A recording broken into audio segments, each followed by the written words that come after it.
এদিকে সিলেটে সাদা পাথর লুটপাট তদন্ত করে দোষীদের বিরুদ্ধে দ্রুত ব্যবস্থা নিতে হাইকোর্টে দায়ের করা রিটের শুনানি রোববার।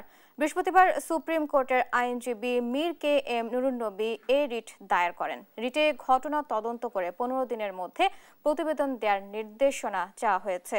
পরে আদালত রোববার শুনানির দিন ধার্য করেন। স্বরাষ্ট্র সচিব ছাড়াও পরিবেশ সচিব, আইজিপি, সিলেটের জেলা প্রশাসক, কোম্পানীগঞ্জ উপজেলা নির্বাহী কর্মকর্তা সহ 10 জনকে বিবাদী করা হয়েছে। সিলেটের কোম্পানীগঞ্জ উপজেলার পর্যটন কেন্দ্র ভোলাগঞ্জে সাদা পাথর অবাধে লুটপাটের ঘটনায় সারা দেশে চলছে তোড়পাড়।